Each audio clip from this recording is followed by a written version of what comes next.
I was never meant to see Three-Eye Atlas. They say curiosity killed the cat. What they don't tell you is what happens to the person who keeps digging after the cat is already dead. What happens when you find the thing you were never supposed to find, when you see the document that was never supposed to exist, when you speak the name that was never supposed to be spoken. You don't die. That would be too merciful. Instead, you live with the knowledge that something is watching you, has always been watching you, and now knows that you know. This is my story. This is how I found Three-Eye Atlas, and this is why I can never stop looking over my shoulder. Before we go any further, a big thank you to Lonely Lost for the story idea. If you have any story ideas, make sure to comment them below. Now let's begin the beginning. Freedom of information. Request. My name is Marcus Webb, and in late October of the year 2021, I was a former investigative journalist trying to find my way back into a career that had chewed me up and spit me out. I had spent the better part of a decade covering conflicts in the Middle East, embedded with troops, documenting war crimes, interviewing refugees who had lost everything. The work had destroyed my marriage, cost me my mental health, and eventually, when I published a story that made the wrong people uncomfortable, it cost me my job at the newspaper. My ex-wife, Jennifer, used to tell me I was addicted to the truth the way other people were addicted to drugs. She said I couldn't let things go, that I always had to dig one layer deeper, ask one more question, chase one more lead. She was right, of course. That addiction is what led me to spend our anniversary in a bombed-out hospital in Aleppo, instead of at the restaurant she had booked 6 months in advance. It's what led me to miss her father's funeral because I was tracking down a source in Kabul. And it's ultimately what led her to pack her bags one Tuesday morning while I was asleep and leave nothing but a note that said, "You're married to the story, Marcus, not to me." That was in 2019. By 2021, I was freelancing from a cramped apartment in Arlington, Virginia, taking whatever work I could get. Mostly fluff pieces for online magazines, the occasional corporate blog post, nothing that required me to actually think or investigate. I was treading water, waiting for something to remind me why I had become a journalist in the first place. That something came in the form of the Pentagon UAP hearings. I had watched them with casual interest, the way everyone else had.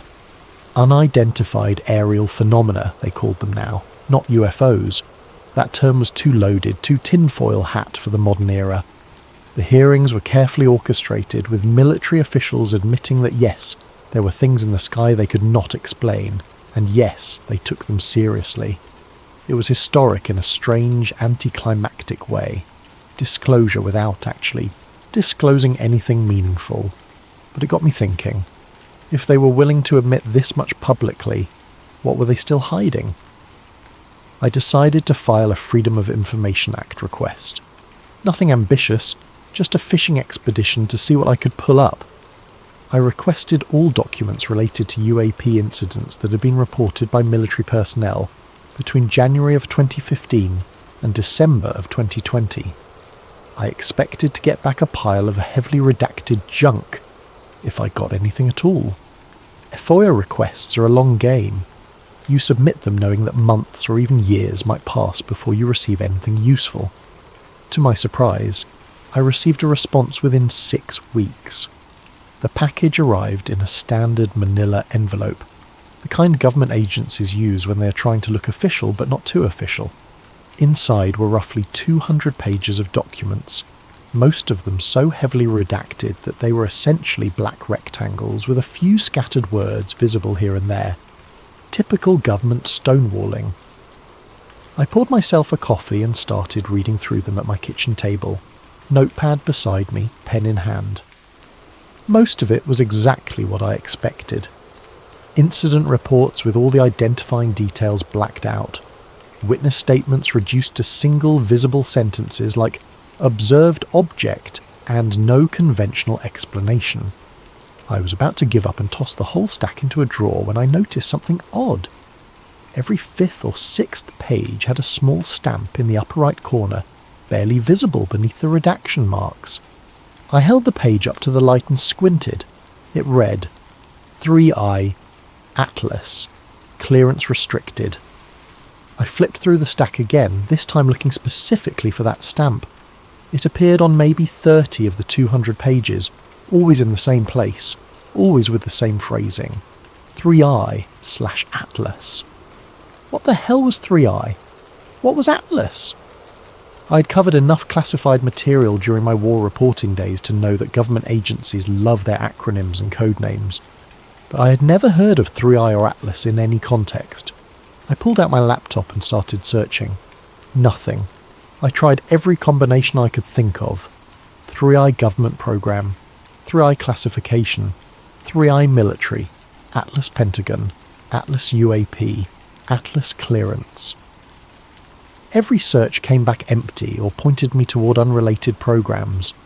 There was an Atlas satellite program, an Atlas rocket system, even an Atlas particle detector at CERN, but nothing that matched the context of what I was seeing. Frustrated, I returned to the documents and kept reading. Most of them were useless, but then, buried near the bottom of the stack, I found something that made my hand stop mid-turn. It was a photocopy of a handwritten note on a sticky note, the kind of thing that should never have been included in a FOIA release. Someone had physically attached it to a document, and when that document was scanned for archival purposes, the note was scanned too. It was an accident, a bureaucratic slip-up. The note read, "Do not push public. Thrisias confirmed. Atlas referral." I read it 3 times, my heart rate picking up with each pass. This was not a classification. This was not a code name for a program. This was something else. This was a filter, a sorting mechanism. And whatever 3I meant, it was significant enough that certain cases were being referred to something called Atlas, and deliberately kept from public view. I spent the rest of that night searching for more information, but I came up empty. I needed a new angle.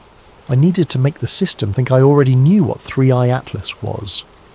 Act 1. The first break in the wall. It took me a week to craft the next FOIA request. I worded it very carefully, as if I were already familiar with the 3I Atlas designation. I submitted requests to multiple agencies, each one slightly different but all containing the same core assumption, that I was a researcher with appropriate clearance asking for routine information about an established classification system. It was a bluff, a calculated gamble. If 3I Atlas was real and bureaucratic enough, some low-level clerk might process my request without questioning whether I actually had the authority to ask for it. I submitted the requests on a Monday morning in the early December and tried not to obsess over them.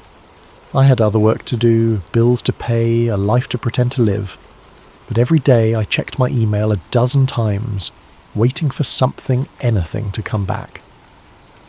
The response arrived on a Thursday, 2 weeks after I'd submitted the request. It was not the full document release I had asked for. Instead, it was a short email from a 4IA officer at the Defense Intelligence Agency. The officer's name was Rachel Klein, and her email was polite, bureaucratic, and absolutely chilling. "Mr. Webb," it began, "thank you for your inquiry regarding 3I Atlas classified materials. Unfortunately, I do not have the appropriate clearance level to process requests related to 3I Atlas designations. I have forwarded your request to the appropriate oversight office.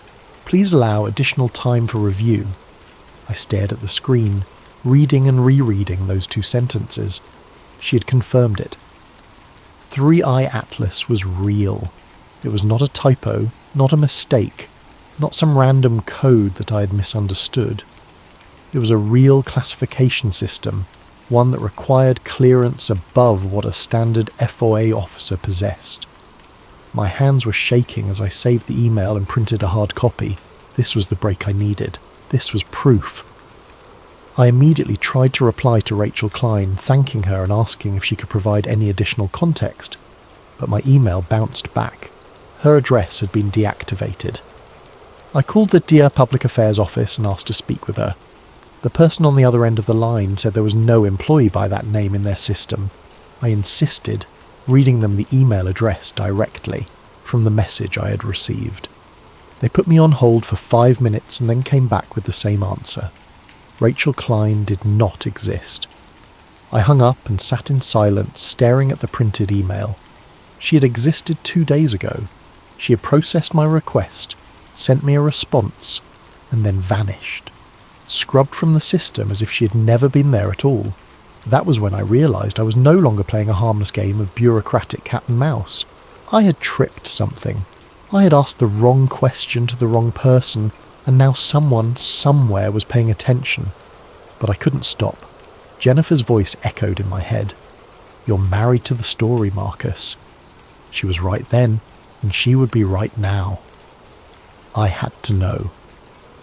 Eked 2. Breaching the system. I needed help. I needed someone who understood how the intelligence community worked. Someone who could tell me whether I was being paranoid or whether I'd actually stumbled onto something dangerous. I scrolled through my old contacts, people I had worked with during my war reporting days. Most of them had moved on, taken jobs in the private sector or retired from the field altogether. But there was one name I kept coming back to, Lieutenant Commander James Ortiz, formerly of Naval Intelligence, now working as a consultant for a defence contractor in Maryland. I had met Ortiz during an embed in Afghanistan back in 2017. He was smart, cautious, and deeply cynical about the way the military handled classified information. We had stayed in touch over the years, exchanging the occasional email, meeting for coffee when we were both in the same city. He was one of the few people I trusted to tell me the truth, even if that truth was something I did not want to hear. But there was something else about Ortiz, something I had never told anyone. During that embed, we had witnessed something together. It was 3 a.m, and we were stationed at a forward operating base in Helmand province. I had stepped outside the command tent to get some air, and Ortiz was there, smoking a cigarette and staring at the sky. And then we both saw it. A light, moving in patterns that made no physical sense. Sharp 90-degree turns at impossible speeds. Complete stops mid-flight, hovering for several seconds. Then acceleration that should have generated sonic booms but produced no sound at all. We watched it for maybe 5 minutes before it simply vanished. We never spoke about it. Not that night, not the next day, not ever. It was an unspoken agreement, the kind of thing you pretend didn't happen because acknowledging it would mean confronting something your brain isn't equipped to process. But now I needed to break that silence. I sent him an encrypted message through a secure app we had used before, asking if we could meet in person. He responded within an hour.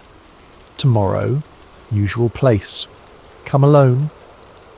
The usual place was a diner in Bethesda, a kind of anonymous chain, restaurant where nobody paid attention to anybody else. I arrived early, ordered coffee and waited. Ortiz walked in exactly on time, wearing jeans and a flannel shirt, looking like any other middle-aged guy grabbing lunch. But I could see the tension in his shoulders, the way his eyes swept the room before he sat down. He was scared. He slid into the booth across from me and did not waste time with pleasantries. "What have you gotten yourself into, Marcus?"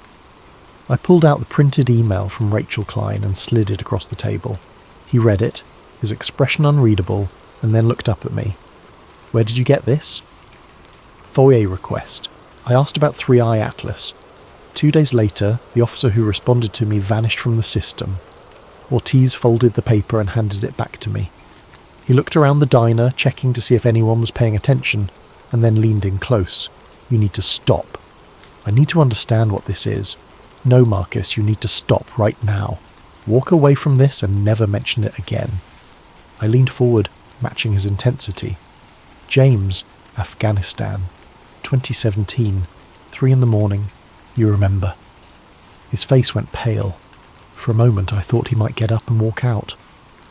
But instead he closed his eyes and let out a long, shaky breath. "I knew you were going to bring that up eventually," he said quietly. "I've been waiting for this conversation for 5 years. Then you know I can't walk away. Not now." He was silent for a long moment, staring down at his hands. When he finally spoke, his voice was barely above a whisper. "If you ever see 3i on a document, it means the object was intelligent. maneuvering with intent and aware of being observed. It is not a project. It is a designation. It means the thing you saw was not just flying. It was thinking. The words hit me like a punch to the gut. So what we saw that night would have been flagged as 3i, yes. And they know. The military, the government, they know these things are intelligent. The government knows a lot of things it does not tell you. 3i is not something they talk about publicly. Because once you admit that something out there is intelligent and aware, you have to start answering very uncomfortable questions. Questions like, what does it want? Why is it here? And what happens if it decides to stop playing nice? What about Atlas? Ortiz shook his head. I do not know what Atlas is. I have heard the name, but only in passing. It is above my clearance. Way above. But I can tell you this. If something gets flagged as 3i and referred to Atlas, it means someone very high up decided the case needed special handling. It means the public will never hear about it. James, I need to know more. I need to understand why they're hiding this. He reached across the table and grabbed my wrist, his grip tight enough to hurt. Listen to me very carefully. After that night in Afghanistan, I was debriefed. 3 men in the civilian clothes showed up at the base the next morning and pulled me into a room. They asked me what I saw. I told them the truth. And then they showed me photographs. Photographs of what? Of people. Dozens of them. People who had reported similar sightings. People who had asked too many questions. People who had tried to go public. And next to each photograph was a date. The date they died. The date they disappeared. Or the date they recanted their story and were never heard from again. His hand was trembling now. They didn't threaten me, Marcus. They didn't have to. They just showed me those photographs and said, this is what happens to people who cannot let things go. Then they walked out, and I never saw them again. But I got the message. Are you telling me they kill people over this? I am telling you that people who dig into 3i have a very bad habit of experiencing sudden accidents, mental breakdowns, or complete reversals where they claim they made everything up. I'm telling you that Rachel Klein is probably fine, probably reassigned to some other department under a different name, but she will never work in FOIA again. And I am telling you that if you keep digging, you will end up in one of those photographs. I pulled my hand back, my mind racing. What if I told you I can't stop? What if I told you that this is the first thing in 2 years that has made me feel alive, that has reminded me why I became a journalist in the first place? Ortiz stared at me, and for a moment I saw something in his eyes that looked almost like pity. Then I would say, your ex-wife was right about you. You're addicted to the truth, and like any addict, you're going to keep chasing it until it kills you. He stood up, dropped a 20 on the table for his untouched coffee, and paused before leaving. One more thing, he said, not looking at me. That night in Afghanistan, I filed a report the next morning before the debrief. Standard incident report, just documenting what we saw. When I checked my file a week later, that report was gone. Completely scrubbed from the system. It was like it never existed. What are you saying? I am saying that if Atlas decides your story does not fit their narrative, they will erase it. And they are very good at erasing things. He walked out without another word. I sat there for a long time, staring at the $20 bill on the table. Ortiz was scared. I had seen him in war zones, under fire, making life and death decisions without flinching. But this terrified him. That should have been enough to make me stop, but it was not, because now I knew something else. I knew that what we had seen that night in Afghanistan was real, was documented, and had been deliberately erased. And if they could erase that, what else had they erased? I thought about Jennifer again, about all the stories I had chased, all the leads I had followed, all the times I had chosen the truth over everything else in my life. She had left because she knew I would never stop. She knew I would sacrifice anything for the story, and she was right. Act 3. The breakthrough and the trap. Over the next month, I became obsessed.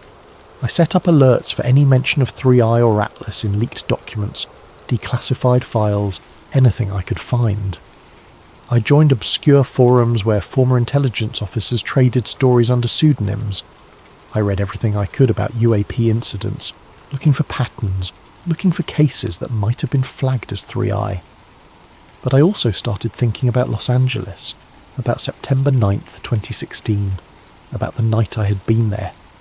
I called my old friend Trevor, the one whose rooftop I had been on that night. We hadn't spoken in over a year, but he picked up on the third ring.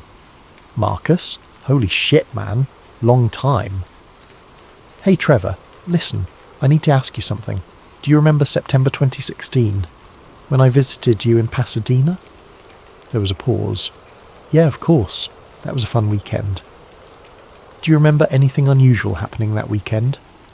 Another pause, longer this time. "Unusual how?"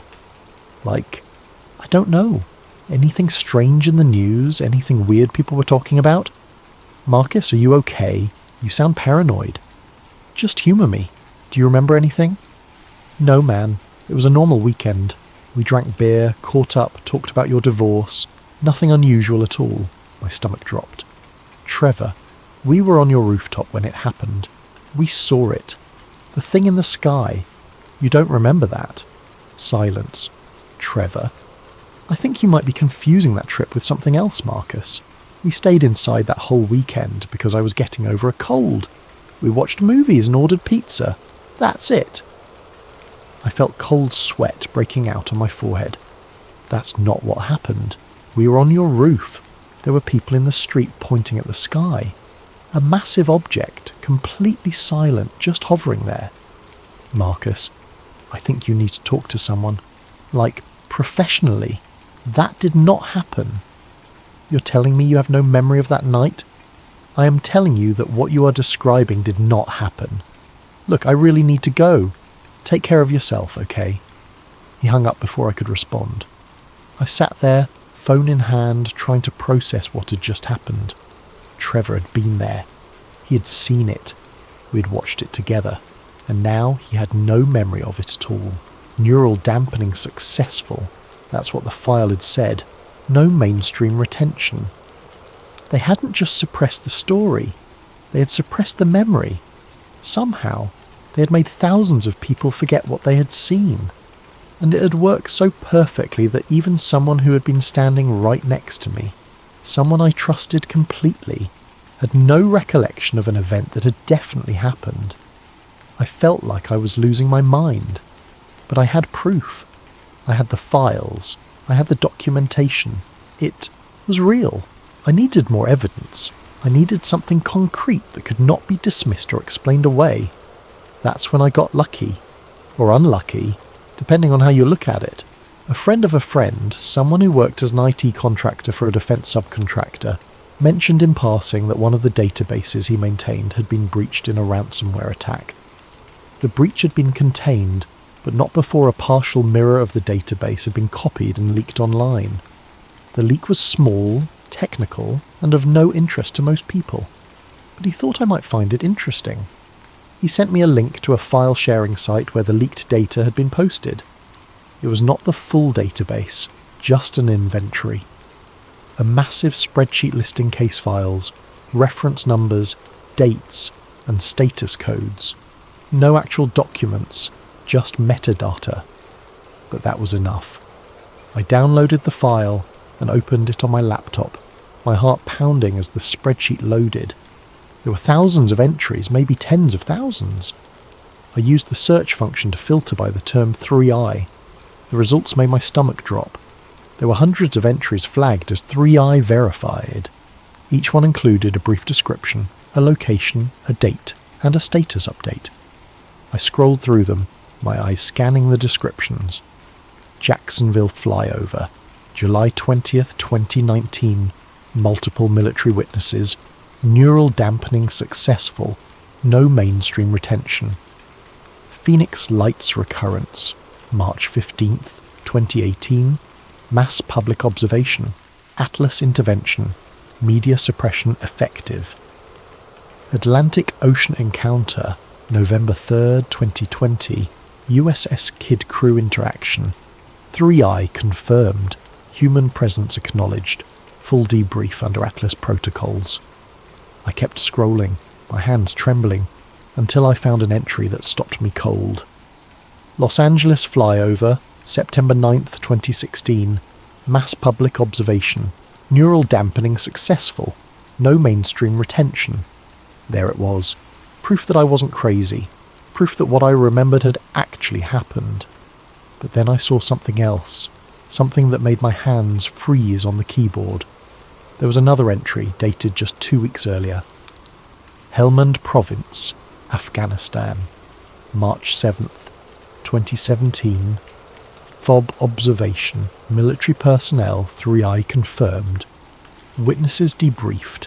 Incident report eliminated. Atlas referral complete. Ortiz and I. That was us. That was our sighting. And it was right there in the database. Documented, classified, and deliberately hidden. I kept scrolling, searching for anything else that might be relevant. And that's when I found the entry that changed everything. Arlington, Virginia, December 21st, 2021. Residential observation, single witness, 3I potential. Subject M. Webb. Monitoring initiated. I stared at the screen, reading and rereading the entry. December 21st. That was yesterday. They weren't just watching the sky. They were watching me. And according to this file, something had been observed in Arlington. Near my apartment. Something potentially classified as 3I. I hadn't seen anything. Not yesterday, not any day recently. But according to this file, something had been there. Something intelligent and aware. And it had been watching me. My hands were shaking so badly I could barely type. I searched my own name in the database.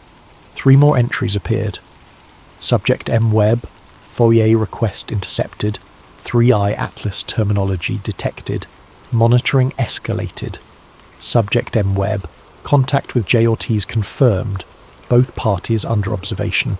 Atlas protocols engaged. Subject M. Webb. Database access detected. Immediate intervention required. Neural dampening candidate. The last entry was dated today. Time-stamped 2 hours ago. Neural dampening candidate. They were going to make me forget. Just like Trevor. Just like everyone in Los Angeles. Just like everyone who had ever seen something they weren't supposed to see.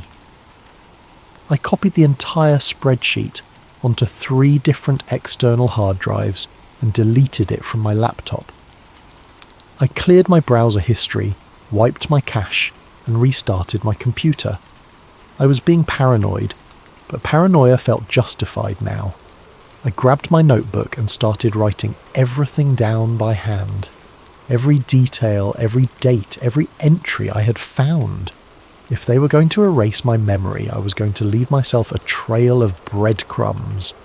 Some way to find my way back to the truth. But even as I wrote, I couldn't shake the feeling that it was already too late. That whatever was coming, whatever they were planning to do to me, was already in motion. I thought about calling Jennifer, about warning her, telling her everything, asking her to help me document this before they took it away. But what would I even say? Hi, remember how you left me because I was obsessed with stories? Well, I found one that might actually get me killed or mind-wiped, and I need you to be my backup memory. She would think I had finally snapped. Maybe I had. That night I could not sleep. I kept thinking about that entry. Arlington, Virginia, residential observation, single witness. Something had been there, near my apartment watching me. Something intelligent and aware. And I had not even seen it. Or had I? I tried to remember the previous day, December 21st. I'd woken up late, worked on a freelance article about electric vehicles, ordered takeout for dinner. A completely normal, forgettable day. Except there had been a moment around dusk. I had been sitting at my desk when I felt an overwhelming urge to look out the window. Not just a casual glance, but a physical compulsion, like someone was calling my name. I'd stood up, walked to the window and looked outside. Nothing. Just the parking lot, the street, the row of buildings across the way. Everything normal. but I had stood there for several minutes staring, feeling like something was wrong, feeling like something was watching me, and then the feeling had passed, and I had gone back to work and forgotten about it completely. Until now, what if something had been there? What if I had seen it, but somehow failed to consciously register it? Or what if I had seen it, and the neural dampening had already started, already begun erasing the memory before it could fully form? I went to the window now in the darkness and looked outside. The parking lot was empty, the street was quiet, everything looked normal, but I couldn't shake the feeling that something was watching me, right now, in this moment. I closed the blinds and went back to my desk, my heart pounding. Act 4. The moment they realise they cannot unsee it. The first sign that something was wrong came 3 days later, on Christmas Eve. I was sitting in my living room working on a freelance article about renewable energy when I heard a faint scratching sound. It was soft, rhythmic, like fingernails on glass. I looked up and realised it was coming from my television. The TV was off, or at least it should have been. The screen was black, but there was a faint glow around the edges, and the scratching sound continued. As I stared at it, the screen flickered to life, displaying the manufacturer's boot logo. It stayed there for a moment, and then the screen went black again. I walked over and unplugged it from the wall. The screen stayed dark, but the scratching sound continued for another few seconds before finally stopping. I stood there, staring at the dead television, my heart pounding. TVs did not turn themselves on. They especially did not turn themselves on after being unplugged. I grabbed my phone to do a quick search about whether this was a known glitch, but before I could type anything, the screen went black. A second later, it displayed the Apple logo and began a factory reset sequence. I had not initiated a reset. I had not even unlocked the phone. I watched, helpless, as the phone wiped itself clean, erasing years of photos, messages, contacts, everything. When it finally finished, it displayed the setup screen as if it were brand new out of the box. I turned it off and set it on the table, my hands shaking. This was not a coincidence. This was not a glitch. I went to my laptop and tried to connect to my Wi-Fi network. It prompted me to re-enter the password, which was strange because I had been connected just minutes ago. When I entered the password, it rejected it. I tried again, thinking I'd mistyped. Rejected again. I checked my router and found that it reset itself. But when I logged into the settings, I saw something that made my skin crawl. The network name had changed. It was no longer the default name I had set years ago. Instead, it now read, Federal Resilience Gateway, Node 7. I refreshed the page, thinking it had to be some kind of display error. But it stayed the same. My home network, my private internet connection, had been rerouted through something called a Federal Resilience Gateway. I unplugged the router and sat in the dark, trying to process what was happening. My TV had rebooted itself. My phone had wiped itself. My internet had been hijacked. These were not accidents. These were deliberate actions, coordinated and precise. Someone was inside my system. Someone was watching me. I grabbed a notebook and a pen, the old-fashioned kind that could not be hacked or monitored, and started writing everything down. Every detail, every date, every document I had found. If they were going to erase me digitally, I was going to make sure there was a paper trail. Around 2 a.m, my laptop chimed with an incoming email notification. I had not opened my email program. I had not even turned the laptop on. But there it was, screen glowing in the darkness. I approached it slowly as if it might explode. The email was already open, displaying a single message from an address I did not recognise. No subject line, no signature, just a single sentence. 3i is not a project, it is a handshake protocol. If you see it, it has already seen you. I stared at the screen, reading the message over and over, my mind racing. A handshake protocol, a two-way communication. It was not just the government watching these objects, the objects were watching back. And now, because I had dug too deep, because I had seen the name and spoken the words and pulled on the thread, they were watching me too. But then something else appeared on the screen. The email was updating in real time, new text appearing letter by letter as if someone was typing it directly. You want to know what Atlas does, Marcus? It maintains equilibrium. It ensures that humanity's awareness expands at a controlled pace, not too fast, not too slow, just enough to prevent panic, just enough to prevent intervention. I should have closed the laptop. I should have thrown it across the room, but I couldn't move. I couldn't look away. The phenomenon you call 3i has been observing your species for longer than your recorded history. It does not invade. It does not conquer. It observes. It waits. It measures your readiness. And when individuals like you begin to notice, begin to pull on the threads, begin to ask the right questions, Atlas steps in, not to silence you, to prepare you. Prepare me for what? I found myself typing the question before I could stop myself. The response came immediately. For the realization that you are not ready, that your species is still too fragmented, too volatile, too afraid of the unknown to handle the truth. You want disclosure, Marcus. Disclosure would destroy you. It would shatter every power structure, every religious framework, every sense of humanity's place in the cosmos. Atlas exists to prevent that collapse, to manage the transition, to ensure that when the time comes, you will be ready. And what if I go public with what I know? You won't. Because part of you already understands. Part of you has always understood. This is not a cover-up, Marcus. This is a mercy. We could erase your memory right now. We have that capability, but we are not going to. Because you serve a purpose. You and people like you. The seekers, the truth-tellers, the ones who cannot let go. You push the boundaries of collective awareness.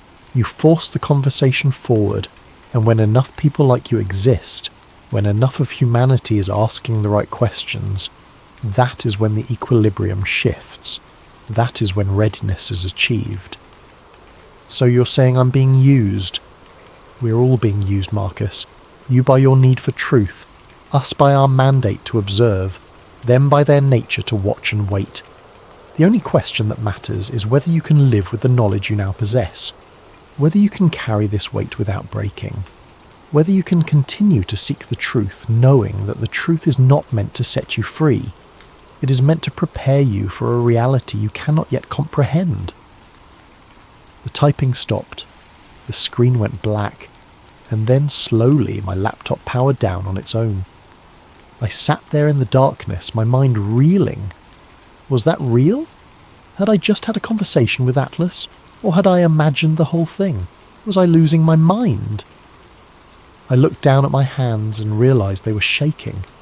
I realised I was crying and had no memory of when the tears had started. Jennifer's voice echoed in my head again. You're married to the story, Marcus. But what if the story didn't want me? What if the truth wasn't something I could possess, but something that possessed me? Act 5. The weight of knowing. The days after Christmas blurred together. I stopped sleeping properly. I stopped eating regular meals.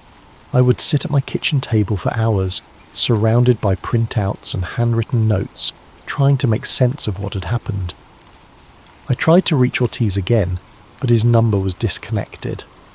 I tried to find him online, but his LinkedIn profile had been deleted, his social media account scrubbed. It was as if he had never existed. I thought about going to the media, about taking everything I had to a major news outlet. But every time I tried to organise the material, I realised how insane it all sounded.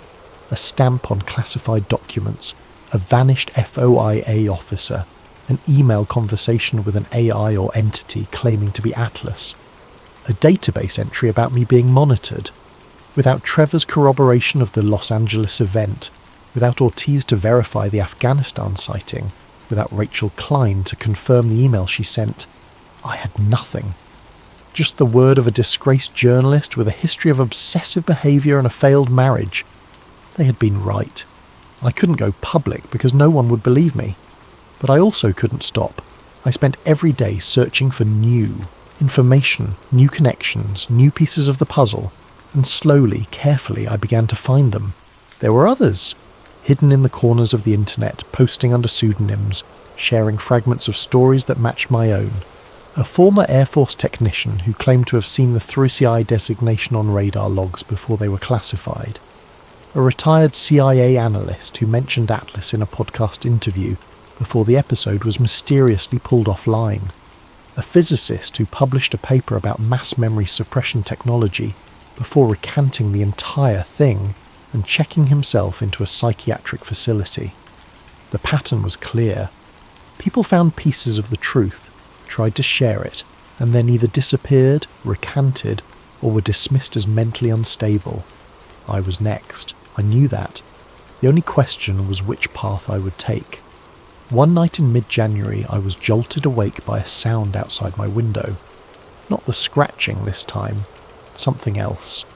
A low, resonant hum that seemed to vibrate through my entire body.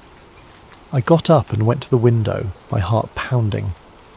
I opened the blinds slowly, expecting to see nothing like always. But this time, there was something there. A light. Not in the sky, but right outside my building. Hovering maybe 20 feet off the ground, perfectly still. It was not bright enough to illuminate the parking lot, but I could see it clearly. A sphere of pale blue light, about the size of a car, with a surface that seemed to ripple like water. I watched it for what felt like hours, but was probably only minutes. And as I watched, I felt something. A presence. An awareness. It was looking at me. Not with eyes, not with senses, but with something else. Something I had no words for. I was not afraid. I should have been terrified, but instead I felt a strange sense of calm, of recognition, as if this moment had always been inevitable. And then, without warning, the light vanished. Not gradually, not by flying away. It simply ceased to exist, like someone had flipped a switch. I stood at the window for a long time after that, waiting for it to return, but it did not. The next morning I checked my notebook. I had written about the light, described it in detail, recorded the time and date. But as I read my own words, they seemed strange to me, foreign, as if someone else had written them. I tried to remember the previous night. Had I really seen something, or had I dreamed it? I could not be sure anymore. That was when I understood what they were doing. They were not going to erase my memory completely. They were going to make me doubt it. They were going to blur the line between reality and imagination until I could no longer trust my own mind. And it was working. The last safe entry, offline and watched. That was 2 months ago. Since then, I have stopped using my phone except for the most basic functions. I have stopped using my laptop for anything other than work I do not care about.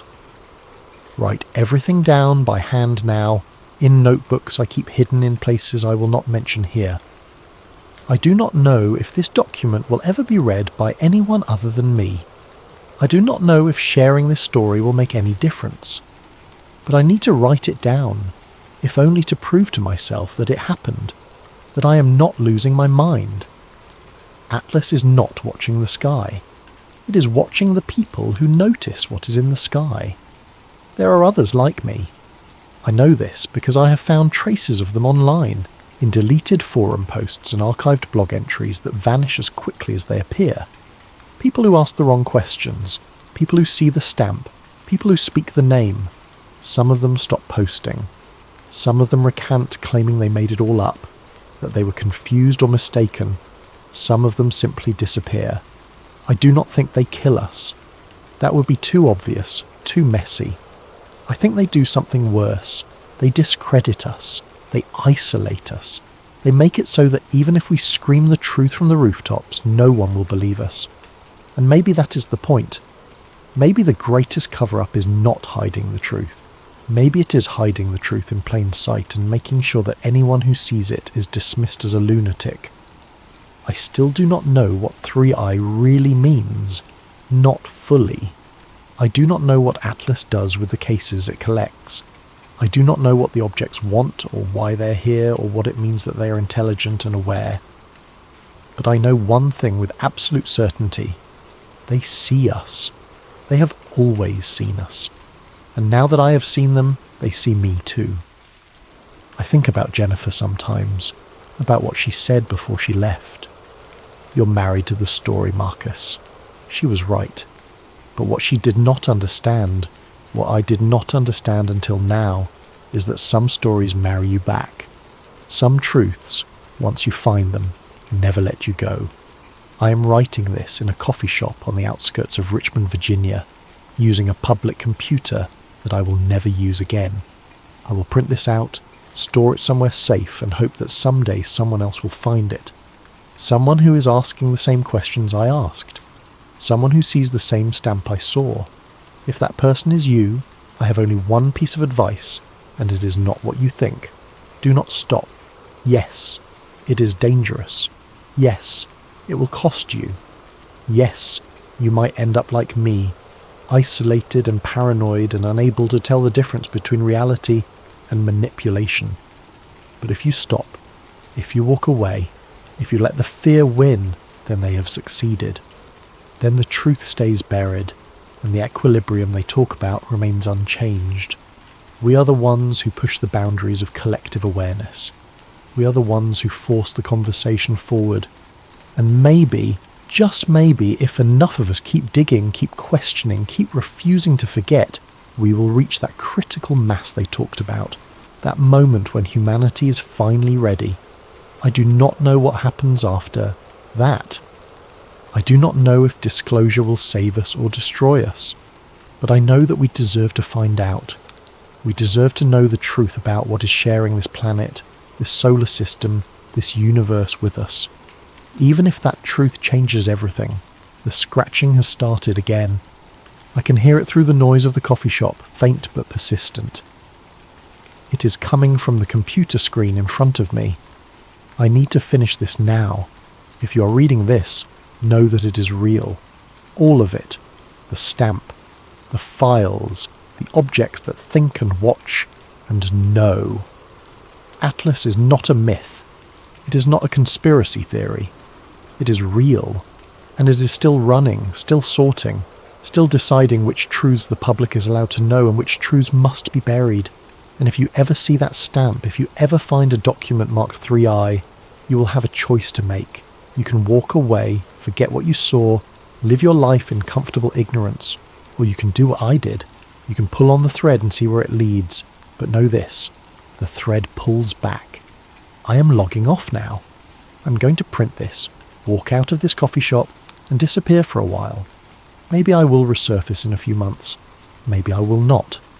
But if I do not, if I vanish the way Rachel Klein vanished, if my name gets scrubbed from every system and every record, then let this document be proof that I was here, that I saw the truth, and that I tried to share it. My name is Marcus Webb. I was an investigative journalist. I found something I was never meant to find. I saw something I was never meant to see. And now it has found me. The last thing I want to say is this. I do not regret it. Despite everything, despite the fear and the paranoia and the isolation, I do not regret digging. Because for the first time in years, I feel like I am doing what I was meant to do. I am uncovering the truth. I am asking the questions that need to be asked. Jennifer was right. I am married to the story. But maybe that is not a flaw. Maybe that is exactly what the world needs. People who cannot let go. People who keep digging even when they are told to stop. People who see the truth and refuse to look away. We are the seekers, the truth tellers, the ones who push the boundaries. And maybe, just maybe, we are the ones who will change everything.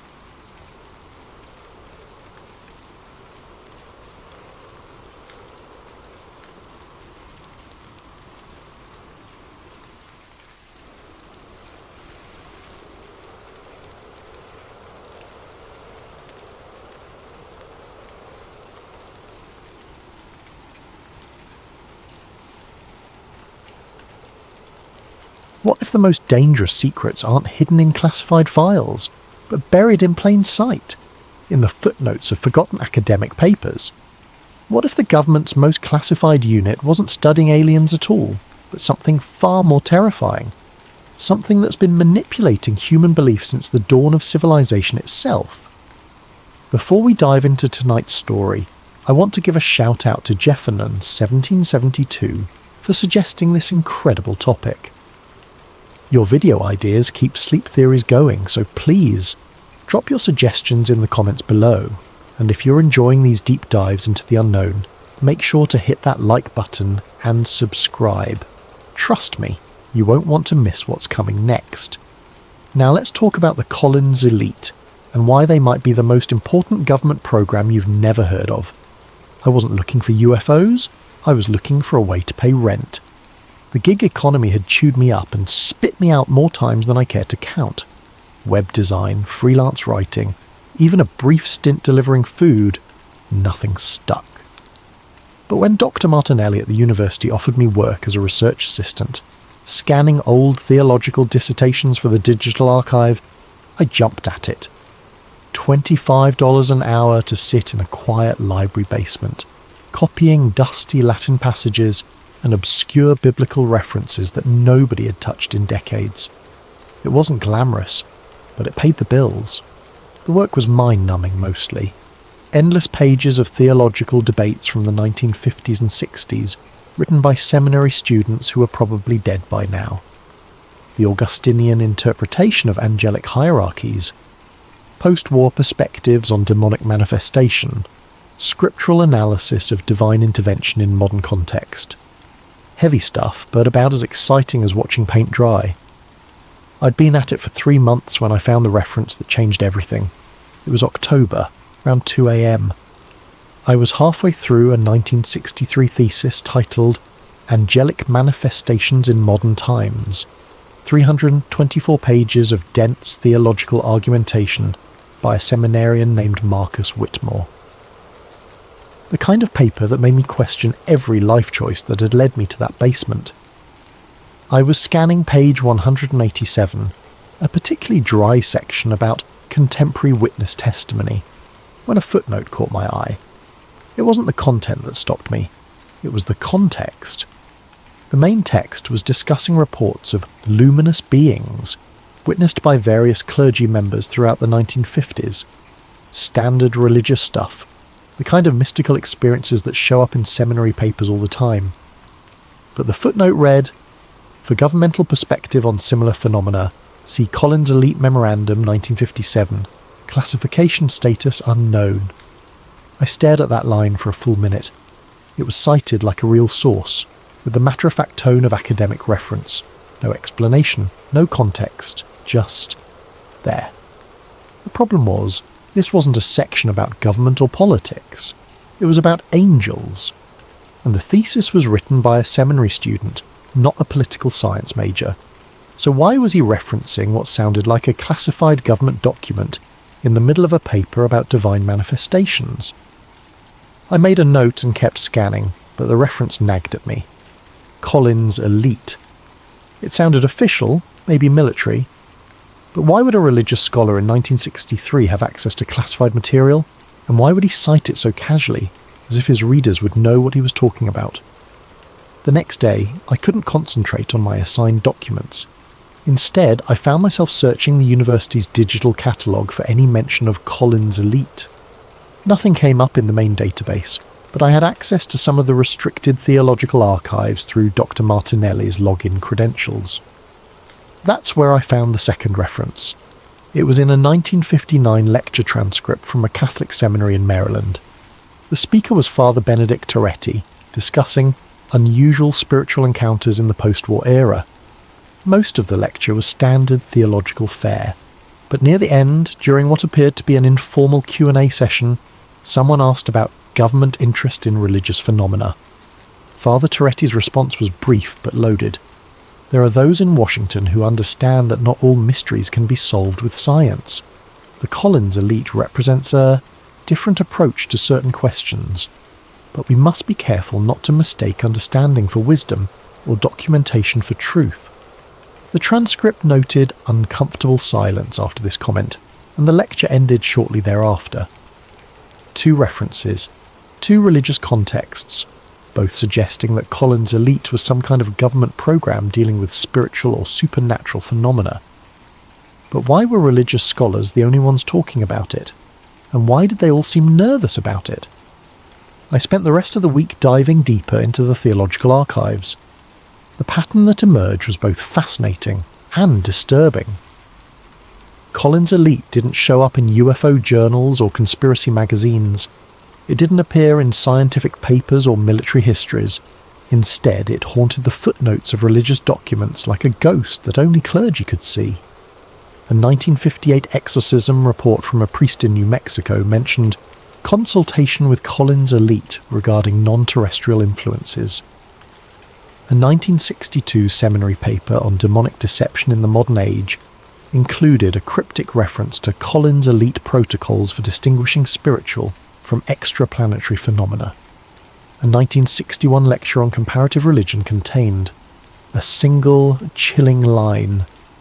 As the Collins Elite has documented, the same entities that once appeared as gods now masquerade as visitors from the stars. Each reference was brief, almost coded, like the authors were speaking to an audience that would understand the implications without needing explanation. And always, the references appeared in contexts dealing with the supernatural, the spiritual, the otherworldly, but never in the way you'd expect. These weren't discussions of government cover-ups or alien conspiracies. They were warnings, theological warnings about deception, about false prophets, about entities that wore whatever mask humanity was willing to believe. I was starting to get a picture of something much stranger than a typical black project. Collins' Elite wasn't studying UFOs the way the Air Force was. They were studying them the way the Catholic Church studied demons. The breakthrough came from an unexpected source, a misfiled document. I was scanning a collection of 1964 seminary papers when I found something that didn't belong. Mixed in with discussions of Vatican II reforms and modern catechism was a single-page document that looked nothing like the others. It was typed on official letterhead, something called Interdenominational Council on Anomalous Phenomena, and dated March 15th, 1959. The document was brief. Memo. Regarding recent Collins Elite Briefing 2, member institutions from Council Secretary following last week's presentation by Dr. Edward Collins regarding non-corporeal intelligence manifestations. The Council recommends the following protocols for clergy encountering anomalous phenomena. Do not assume extraterrestrial origin 2. Apply traditional discernment practices 3. Document all encounters per Collins Elite Guidelines 4. Report suspected deception campaigns immediately. Remember, the same entities that demanded worship as Baal and Moloch now request our trust as benevolent space brothers. The mask changes, the deception remains constant. Father Michael Torino, Council Secretary. My hands were shaking as I read it. This wasn't just a reference to Collins Elite.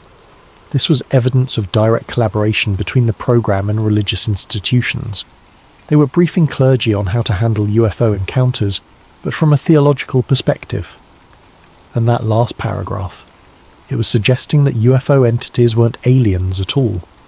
They were something much older and more dangerous, masquerading as extraterrestrials just as they had once masqueraded as ancient gods. I photographed the document with my phone and started digging into this interdenominational council.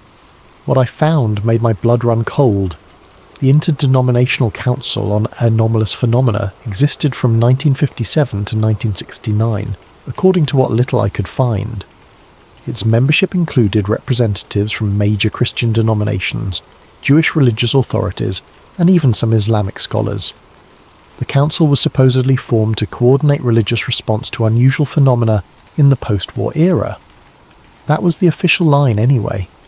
The reality appeared to be much more specific. I found meeting minutes from 1958 that discussed the Collins Elite presentation on entity communication patterns. A 1960 report mentioned successful implementation of Collins Elite discernment protocols in 17 states. A 1962 memorandum warned of increased entity activity coinciding with popular UFO narratives. The council wasn't just studying religious phenomena in general, they were specifically focused on what they called entity encounters, and they were working directly with Collins' elite to develop responses. The most disturbing document I found was a 1961 report titled Spiritual Warfare in the Space Age. It outlined what the council believed to be a deliberate deception campaign by non-human entities. Historical analysis suggests consistent behavioural patterns across millennia. Entities appearing as divine beings in ancient times demanded worship, sacrifice, and absolute obedience. Modern manifestations as space visitors request trust, cooperation, and technological exchange. The underlying objective, human subjugation, remains unchanged. The report went on to detail specific cases where UFO contactees had reported entities claiming to be from various star systems, but whose messages contained elements identical to ancient religious texts describing demonic deception. According to the council's analysis, the entities were running the same con they'd always run. They just updated their costumes for each era. As I dug deeper into the council's documents, I started to notice something unsettling. My research wasn't going unnoticed. It started small. Dr. Martinelli mentioned that someone had been asking about my work. Just routine monitoring, he said, but he looked uncomfortable about it. Then I noticed that some of the documents I'd photographed were being moved to different sections of the archive. Files that had been easily accessible suddenly required special permission to view. The final warning came on a Tuesday night in November. I was alone in the archive basement scanning a particularly interesting 1963 document about Collins Elite Field Operations, when my computer screen flickered. The document disappeared, replaced by a simple text message. "Stop looking, they're not what you think." I stared at the screen, heart pounding. Someone was monitoring my research in real time. Someone with access to the university's network, and probably a lot more than that. I should have stopped then. Any reasonable person would have backed off, found a different job, maybe moved to a different city. But I wasn't reasonable anymore. I was obsessed, and besides, whoever was watching had just confirmed that I was onto something real. I replied by typing into the same text box that had appeared on my screen.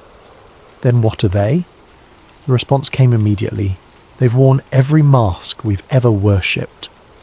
The screen flickered again, and the message disappeared. But the implication was crystal clear. Collins' elite wasn't just studying UFO entities.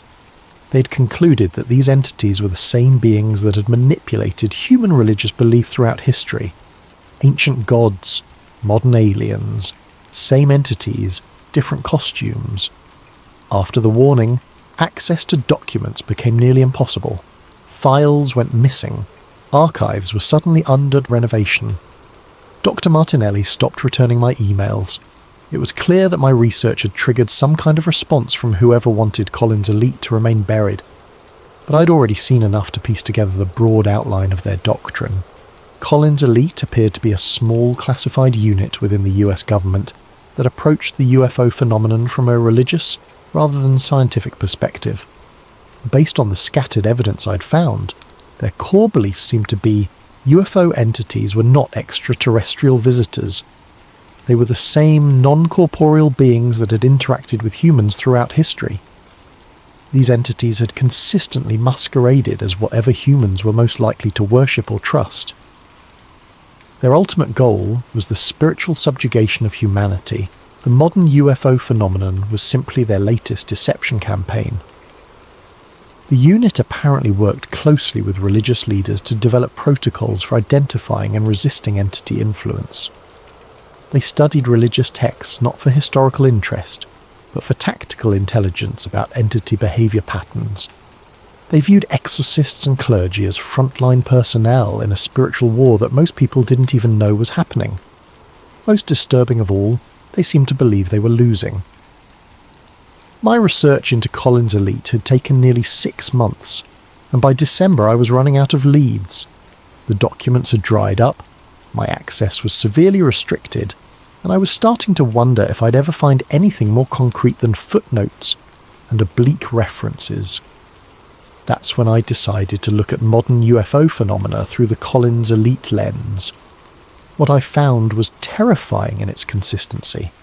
Contemporary UFO contactee reports, when examined from a religious perspective, showed the same patterns that Collins Elite had apparently identified in the 1950s. Entities claiming to be from Zeta Reticuli, or the Pleiades, but whose messages contained elements identical to ancient Gnostic texts. Space brothers, preaching salvation through technological advancement, using language that echoed Mesopotamian religious propaganda. Abduction experiences that followed the same psychological patterns as historical demonic possession cases. The modern UFO disclosure movement, viewed through Collins Elite's framework, looked less like a quest for scientific truth and more like the latest phase of an ancient deception campaign. Entities that had once demanded worship as gods now requested trust as benevolent aliens. Same control mechanisms, updated for a scientific age. I started to understand why Collins Elite had worked so closely with religious authorities. If you believe that UFO entities were actually spiritual beings with thousands of years of experience in manipulating human belief systems, then scientists and military analysts were the wrong people to study them. You needed theologians. You needed people who understood the long history of spiritual deception and the psychological mechanisms of faith.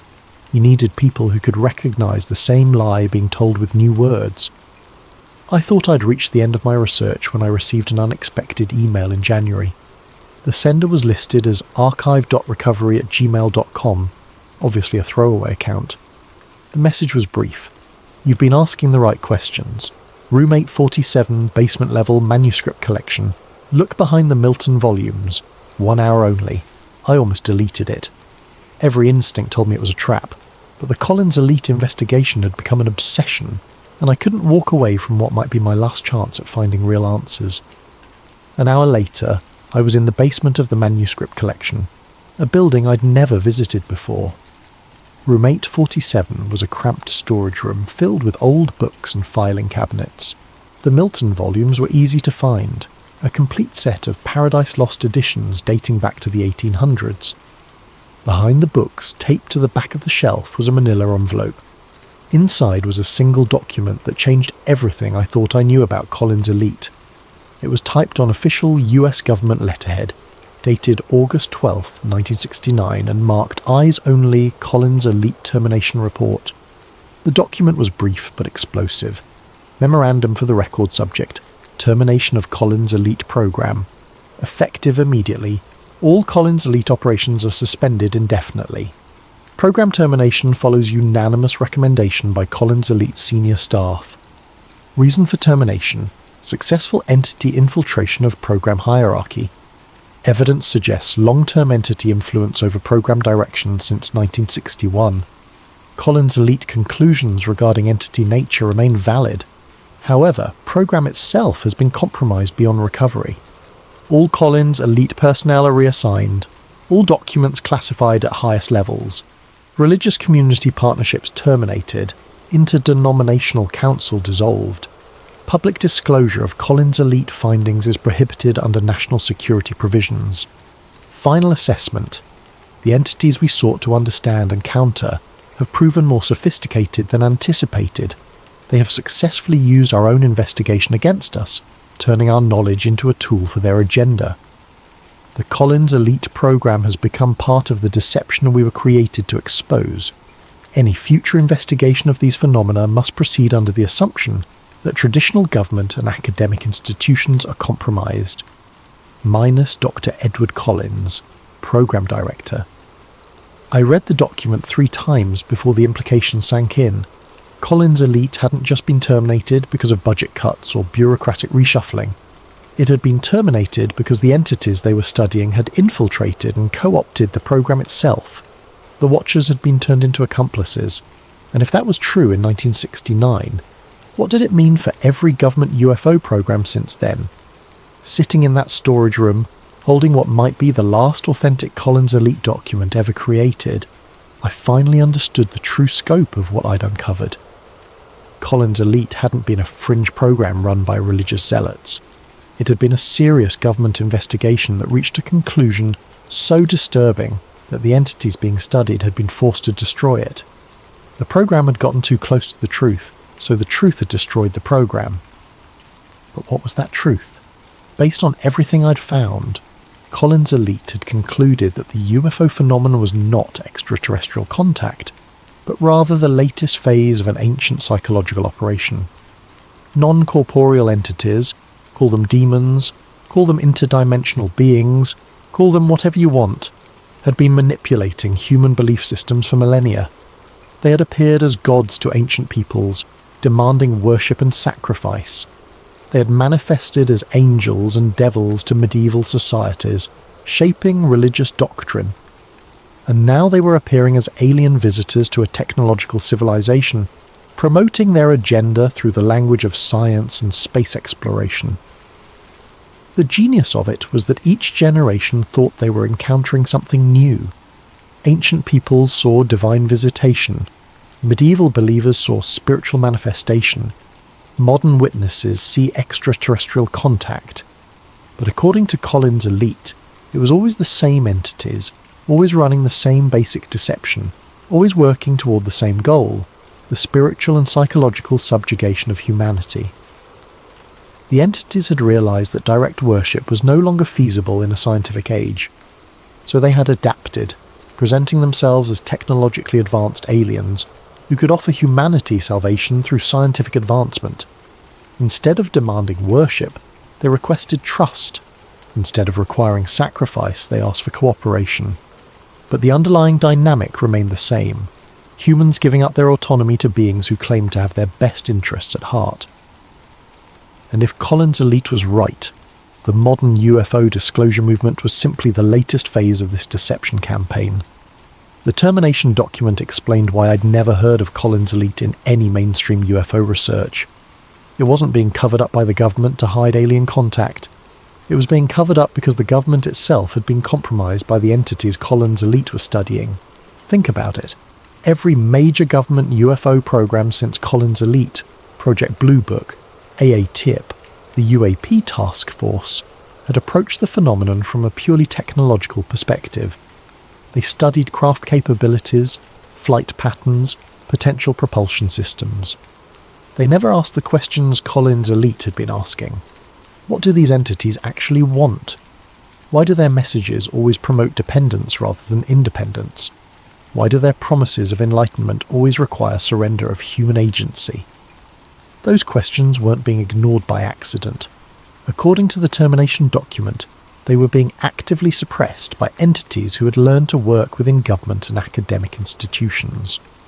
The modern UFO research community, the disclosure advocates, the scientists studying anomalous aerial phenomena, they might all be sincere in their efforts, but they were asking the wrong questions. They were looking for extraterrestrial contact when they should have been looking for spiritual deception. And that meant that every major UFO revelation of the past 50 years might actually be part of the deception Collins' elite had tried to expose. I left that storage room with more questions than answers, but one thing was crystal clear. Collins' elite had tried to warn us, and we hadn't listened. Worse, we might not be capable of listening, because the entities they warned us about had apparently learned to control the conversation. Over the following weeks, I tried to verify the termination document through official channels. I filed Freedom of Information Act requests. I contacted government historians. I reached out to former intelligence officials. The responses were universally the same. No record of any program called Collins' Elite existed in official government files. But that didn't mean the program had never existed.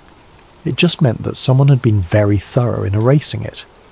The more I thought about it, the more the Collins' Elite scenario made sense of things that had always bothered me about the UFO phenomenon.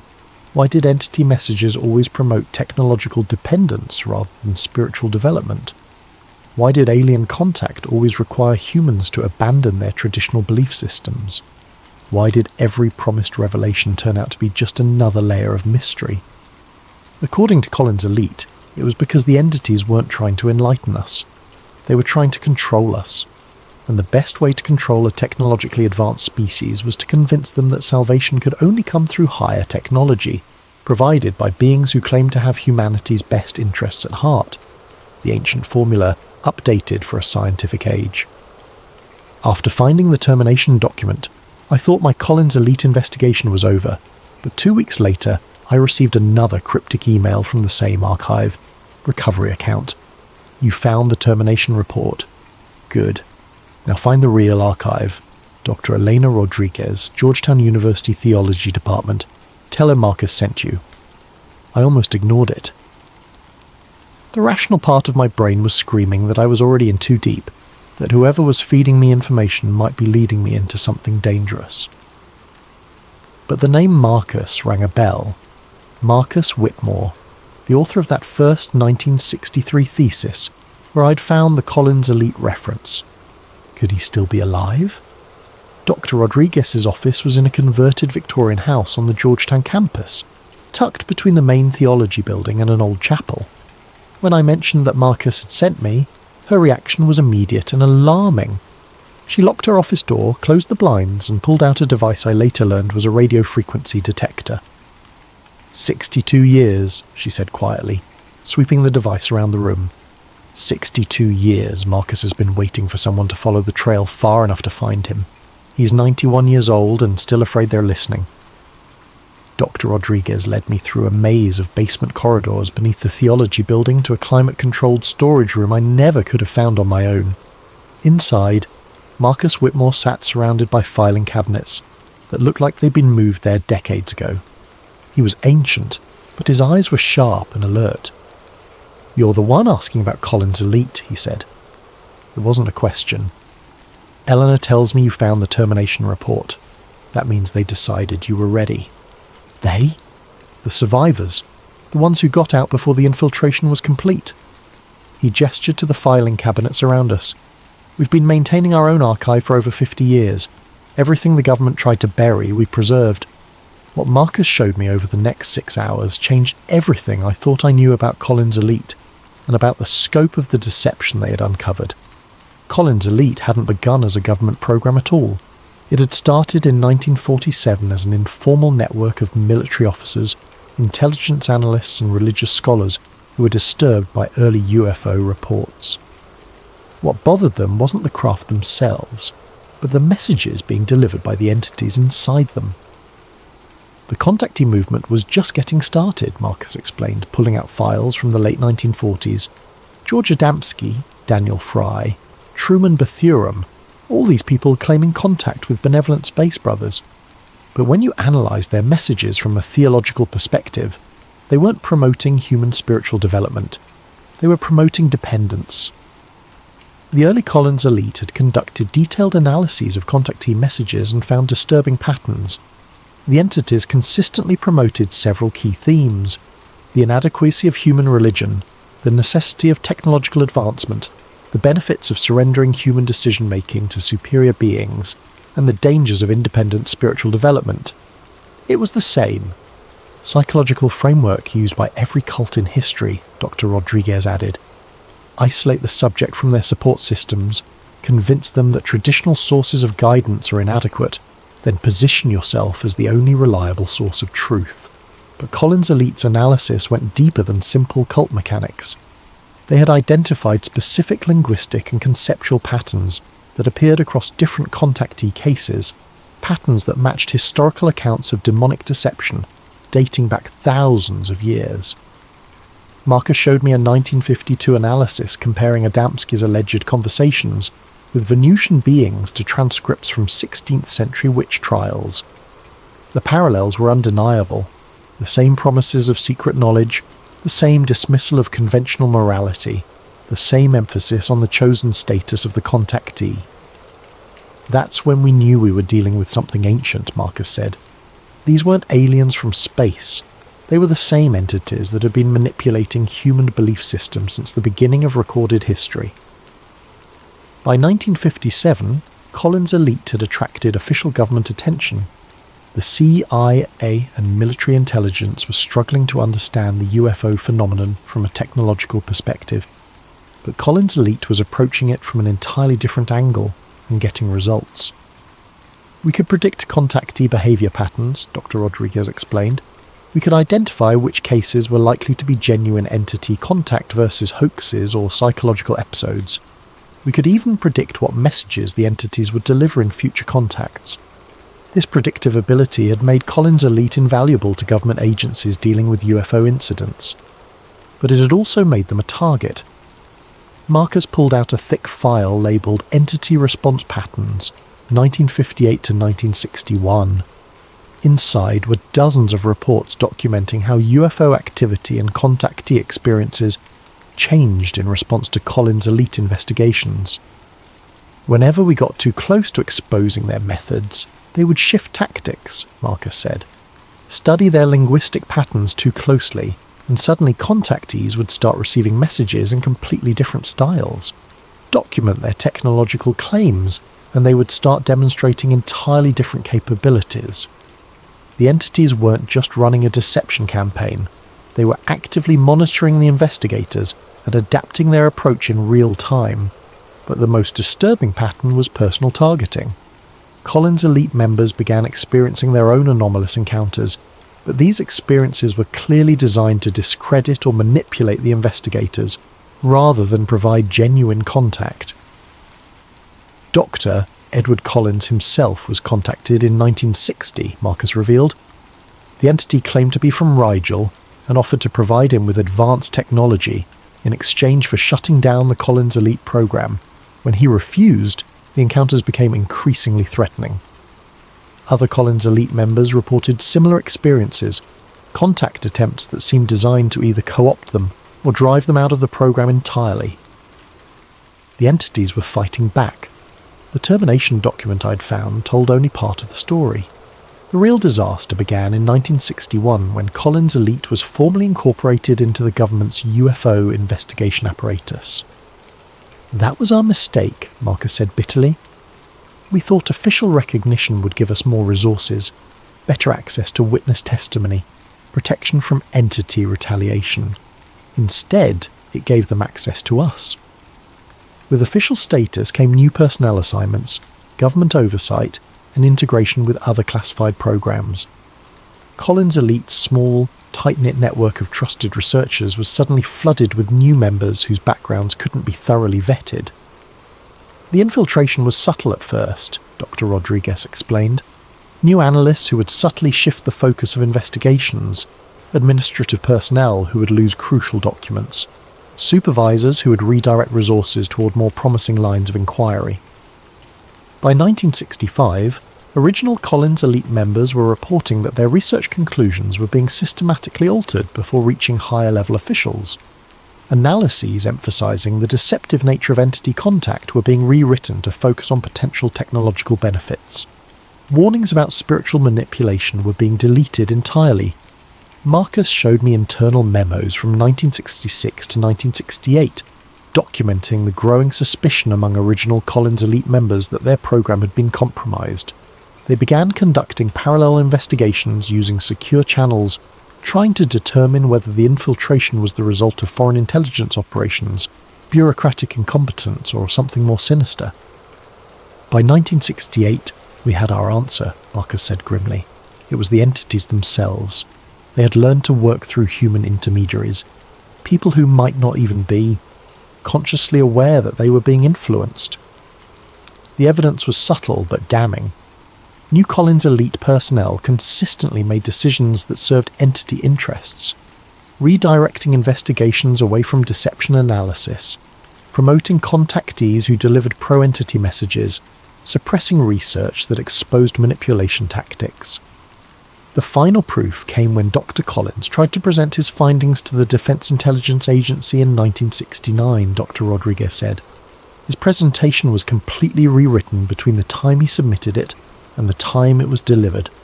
Instead of warning about entity deception, it recommended increased cooperation with UFO intelligences. That was when the original Collins Elite members realized their program had been completely subverted. The Watchers had become the Watched, and the Watched had become the Watchers. Rather than fight a battle they couldn't win within government channels, the original Collins Elite members made a radical decision. They would fake the program's termination while secretly continuing their research through private channels.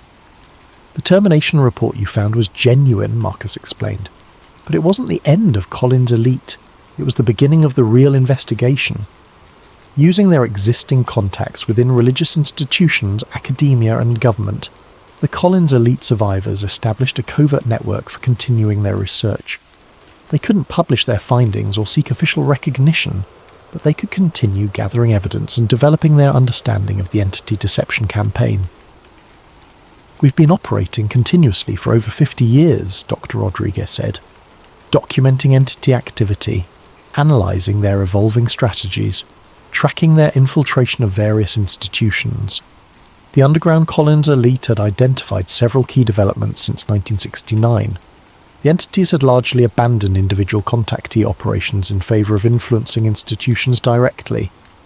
Rather than delivering messages through isolated individuals who could be easily dismissed, they were now working through respected scientists, government officials and religious leaders. They had also shifted their primary narrative from spiritual enlightenment to technological salvation. Instead of promising cosmic consciousness or spiritual advancement, they were now focusing on environmental solutions, clean energy, and space exploration. Most significantly, they had begun preparing for mass disclosure rather than gradual revelation. The underground Collins elite believed this represented the final phase of a deception campaign that had been in development for decades. Marcus and Dr. Rodriguez walked me through 50 years of documented entity influence on human institutions. The pattern was consistent but sophisticated. Entities never directly controlled human behaviour, but they influenced it through carefully orchestrated synchronicities, technological inspirations, and strategic information releases. "Look at the development of computer technology," Dr. Rodriguez said, showing me files documenting unusual technological leaps in electronics and computing since the 1960s. Every major breakthrough happened shortly after UFO encounters involving personnel who were in positions to influence research directions. The entities weren't providing blueprints or direct technological assistance. Instead, they were inspiring specific lines of research, guiding human scientists toward discoveries that served long-term entity interests. The internet, social media, artificial intelligence, all of these technologies have made humanity more connected but also more controllable, Marcus observed. They've created systems that can monitor and influence human behaviour on a global scale. According to underground Collins elite analysis, the entities had been systematically encouraging the development of technologies that would make mass psychological manipulation easier, while simultaneously making individual privacy and independence more difficult. But the most disturbing revelation was their analysis of the modern UFO disclosure movement itself. Every major disclosure advocate, every government whistleblower, every scientist calling for serious UFO research, we've documented anomalous encounters in their backgrounds, Dr. Rodriguez said. They're not consciously working for the entities, but they're all promoting the same basic narrative, that UFO contact is inevitable, beneficial, and should be embraced rather than resisted. The underground Collins elite had identified specific psychological themes being promoted through disclosure advocates: the inadequacy of human civilization, the necessity of outside intervention, the benefits of technological advancement over spiritual development, and the dangers of resistance to contact. It's the same message the contactees were delivering in the 1950s, Marcus said, just delivered through more credible sources and backed by more sophisticated evidence. According to the underground Collins elite's analysis, the current disclosure campaign was preparation for something unprecedented: open entity contact with humanity as a whole, rather than selected individuals. They've spent 70 years testing human responses, refining their approach, identifying the most effective manipulation strategies, Dr. Rodriguez explained. Now they're ready to scale up. The evidence they showed me was circumstantial but compelling. Government UFO programs consistently focused on technological aspects while ignoring behavioural and psychological elements. Scientific studies of anomalous phenomena emphasised physical measurements, while dismissing witness testimony about entity motivations. Media coverage promoted wonder and excitement about potential contact, While discouraging analysis of entity intentions, they're engineering consent, Marcus said, creating a cultural context where open contact will be seen as humanity's graduation to a higher level of existence rather than submission to a superior intelligence. The underground Collins elite believed that formal contact would be presented as humanity's invitation to join a galactic community, with entities offering technological solutions to environmental problems, social conflicts, and resource limitations. The offer would seem generous, beneficial, and desperately needed. But according to their analysis, acceptance would come with costs that wouldn't become apparent until it was too late. The gradual replacement of human decision-making systems with entity-guided alternatives, the erosion of individual agency in favour of collective efficiency, and the redefinition of human spiritual development to align with entity objectives. It won't feel like conquest, Dr. Rodriguez said. It will feel like salvation, right up until the moment humans realise they've traded their freedom for security, and they're no longer capable of making that trade in reverse. After hours of reviewing evidence and analysis, I asked the obvious question: if the underground Collins elite was right about entity intentions, what could be done to counter them? Marcus and Dr. Rodriguez exchanged glances before Marcus answered carefully. Individual resistance is possible but difficult, he said. The entities rely on collective consent and institutional cooperation.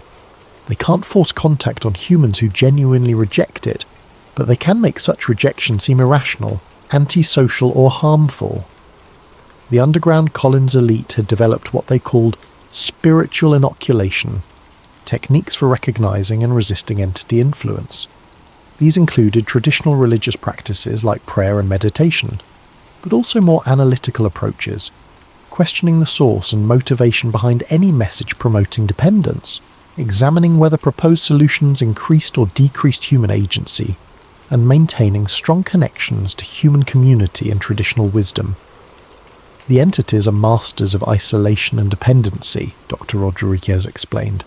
Their influence is weakest when humans are connected to each other and to their own spiritual traditions, and strongest when individuals feel cut off from community and traditional sources of guidance.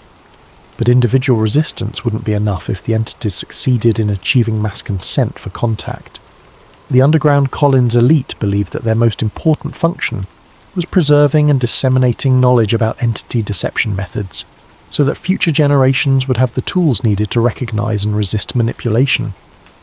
That's why we've maintained this archive, Marcus said, and why we're sharing it with you now. The disclosure campaign is accelerating, and we may not have much time left to prepare people for what's coming. As I write this, the UFO disclosure movement is reaching a crescendo. Government officials are admitting that anomalous aerial phenomena are real. Military personnel are testifying about encounters with craft displaying impossible capabilities. Scientists are calling for serious study of the phenomenon. The public is being prepared for some kind of revelation. But if Collins' elite was right, that revelation might be the culmination of a deception campaign that began thousands of years ago. Think about how perfectly the current disclosure narrative fits the Collins elite framework. We're being told that non-human intelligence has been monitoring humanity, that these beings possess technology that could solve our energy and environmental problems, that contact is inevitable and potentially beneficial. We're being encouraged to view disclosure as a positive development, a step forward in human evolution. But what if it's actually the final step in a plan that began when the first human looked at the sky and wondered if the gods were watching? The entities Collins' elite studied had thousands of years to perfect their understanding of human psychology. They knew that direct domination would eventually fail, that humans would rebel against obvious tyranny, but they also knew that humans could be convinced to surrender their autonomy willingly, if the surrender was framed as enlightenment or advancement. The promise of godhood had worked for ancient peoples.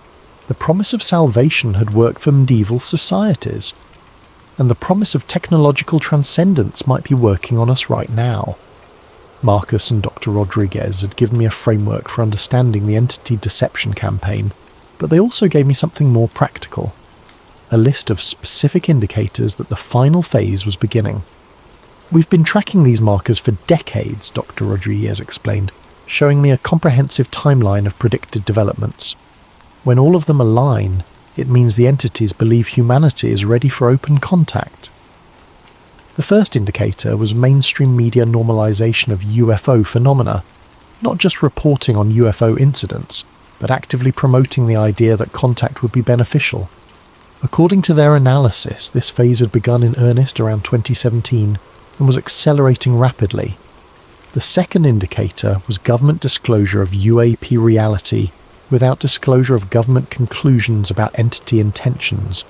They're admitting the phenomena are real, while carefully avoiding any discussion of what the entities actually want, Marcus noted. This creates public curiosity without public wariness. The third indicator was increased entity activity designed to demonstrate technological superiority while maintaining plausible deniability. The recent UAP videos released by the Pentagon fit this pattern perfectly. Clear evidence of advanced technology, but no direct communication or obvious threat. The fourth indicator was the emergence of credible advocates for contact within scientific, military, and government institutions. People with impressive credentials and no obvious ulterior motives, all promoting the same basic message, that humanity should welcome contact rather than fear it. Look at the current disclosure advocates, Dr. Rodriguez said, showing me biographical information on various scientists and former government officials. Impressive backgrounds, sincere motivations, reasonable arguments, but they're all promoting the same narrative the entities have been pushing for 70 years. The fifth and most disturbing indicator was the systematic suppression of research into entity psychology and motivations. While technological aspects of UAP were receiving increased attention and funding, questions about entity intentions were being dismissed as unscientific or irrelevant. That's how you know the entities are controlling the conversation, Marcus said. Any investigation that might reveal their true agenda gets discredited or defunded, while investigations that support their preferred narrative receive institutional support. According to their tracking system, all 5 indicators were currently active and accelerating. The underground Collins elite believed this meant humanity was within years, possibly months, of formal entity contact. Before I left Georgetown that day, Marcus pulled me aside for a private conversation. "You need to understand what you're walking into," he said quietly. "Everyone who's gotten this deep into Collins elite research has faced the same choice. Drop the investigation or accept that your life is going to change in ways you can't predict or control." He told me about colleagues who had been discredited through carefully orchestrated academic scandals, researchers who had lost funding after questioning entity motivations, investigators who had experienced personal crises that conveniently redirected their attention away from UFO phenomena. The entities don't usually resort to direct intimidation, Marcus explained. It's much more effective to make resistance seem personally costly. Failed relationships, career setbacks, health problems, family conflicts, all timed to coincide with getting too close to the truth. He showed me files documenting the life trajectories of dozens of Collins elite researchers over the past 50 years. The pattern was consistent. People who backed away from the investigation generally experienced improved circumstances, while those who continued faced escalating personal difficulties. "I'm not trying to scare you off," Marcus said, "but you need to know that this isn't just an intellectual exercise. The entities have a vested interest in controlling what humans believe about them, and they've had centuries to develop sophisticated methods for managing troublesome individuals."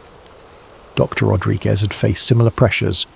Her tenure at Georgetown had been threatened twice due to budget constraints that mysteriously resolved themselves when she temporarily reduced her Collins elite research. Her marriage had ended during a period of intensive investigation into entity influence on religious institutions. Her health had suffered during the years she was most actively documenting entity deception patterns. "But here's the thing," she said. "The difficulties are real, but they're not insurmountable. The entities can make resistance costly, but they can't make it impossible. If they could simply eliminate troublesome humans, Collins elite would never have existed in the first place." She believed that entity limitations were precisely why the deception campaign was necessary. If entities could control human behavior directly, they wouldn't need to spend decades engineering consent for contact. The fact that they relied on manipulation suggested that human free will, while vulnerable to influence, remained fundamentally intact. Over the following months, Marcus and Dr. Rodriguez introduced me to other members of the underground Collins elite network. I was amazed by both the size and diversity of the group. Theologians and physicists, former intelligence analysts and current religious leaders, retired military officers and active researchers. What united them wasn't a shared background or ideology, but a shared conclusion that the UFO phenomenon represented a spiritual threat masquerading as a technological opportunity. Father Michael Torres, a Catholic exorcist based in New Mexico, had been documenting parallels between UFO encounters and demonic possession for 30 years. Dr. Rebecca Walsh, a psychiatrist specializing in religious experiences, had identified specific psychological patterns linking modern abduction accounts to historical accounts of spiritual deception. Colonel James Patterson, retired, former Air Force intelligence, had spent decades analysing UFO incident reports and concluded that entity behaviour was consistent with psychological warfare rather than scientific exploration.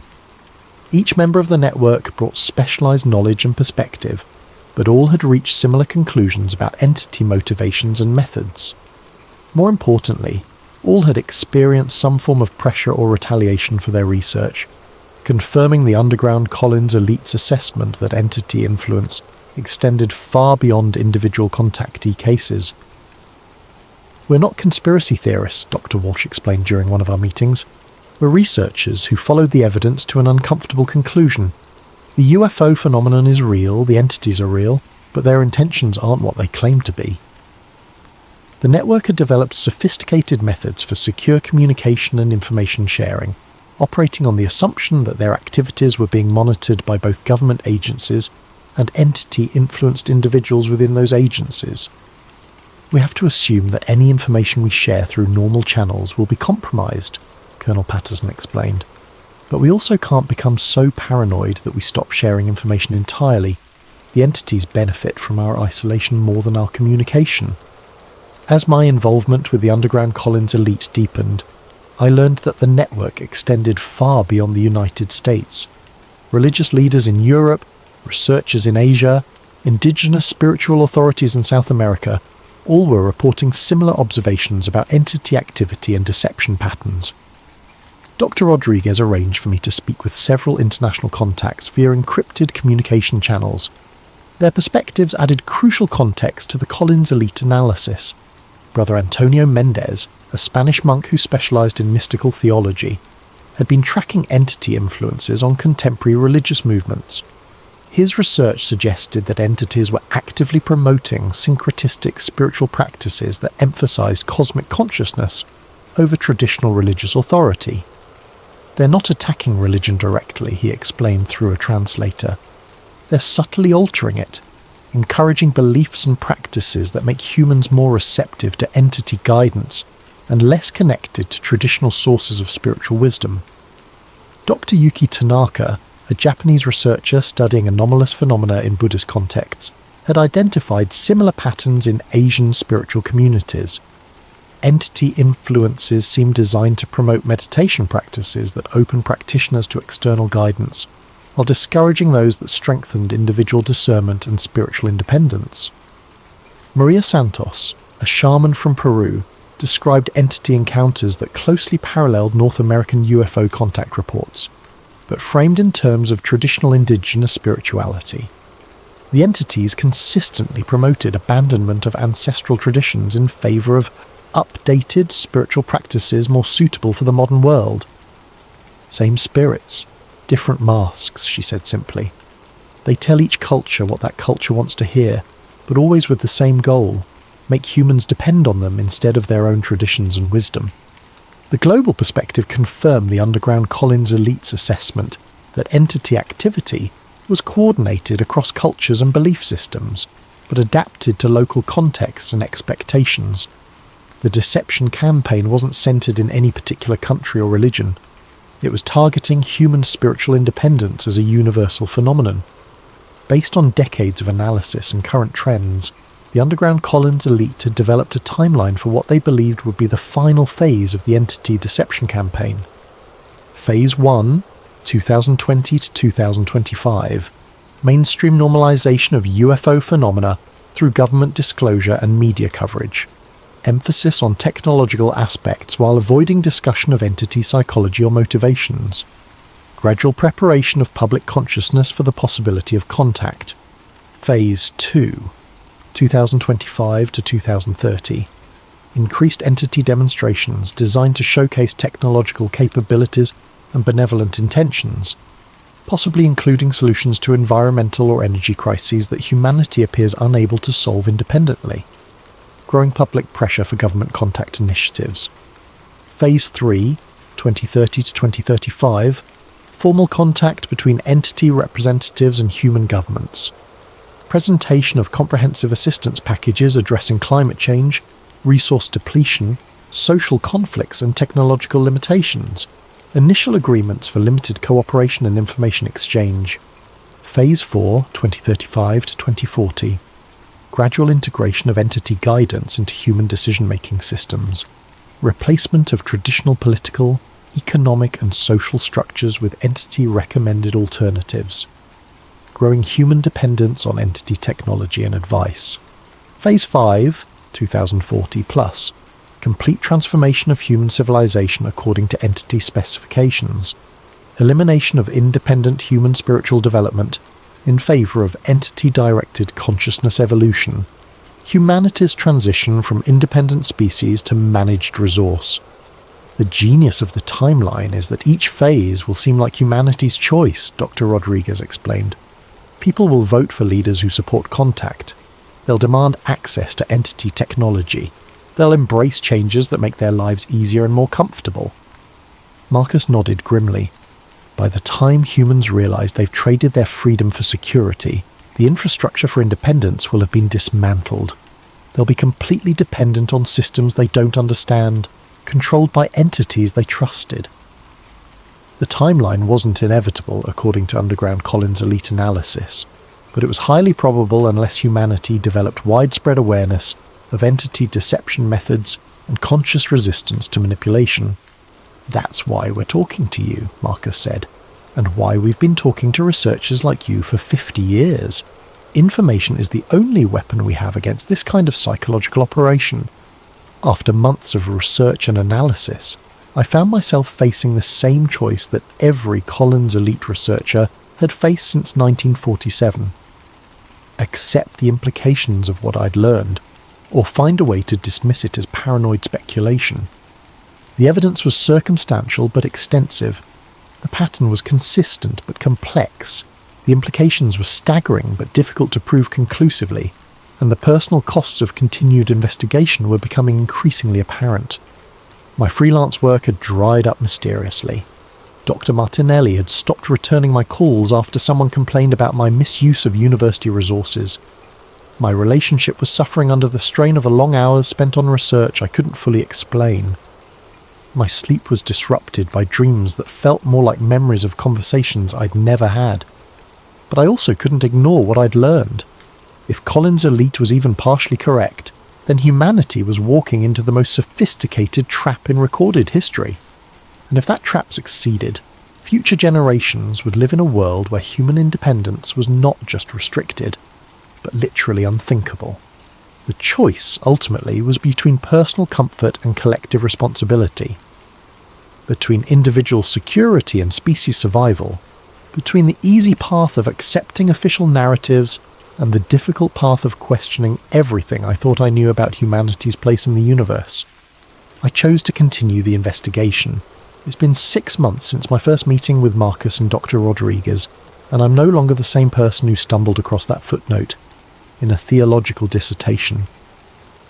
The evidence I've gathered has convinced me that Collins' elite was not only real, but correct in their fundamental assessment of the UFO phenomenon. We are not being visited by benevolent space brothers seeking to help humanity evolve to a higher level of consciousness. We are being manipulated by entities that have been perfecting deception techniques for millennia, entities that view humanity as a resource to be managed rather than a species to be assisted. The current UFO disclosure movement, whatever the sincere intentions of its individual advocates, is serving entity interests by preparing humanity to welcome contact rather than question it.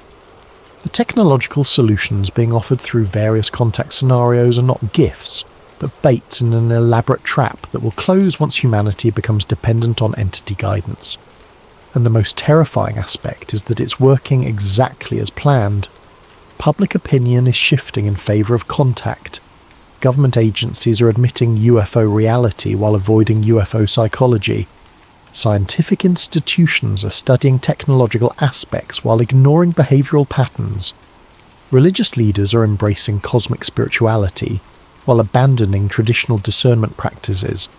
We are being prepared for our own subjugation, and we are enthusiastically participating in the preparation process. But knowledge of a deception campaign, even a sophisticated one, provides power to resist it. The entities Collins' elite studied were powerful and cunning, but they were not omnipotent. Their influence depended on human ignorance, isolation, and consent.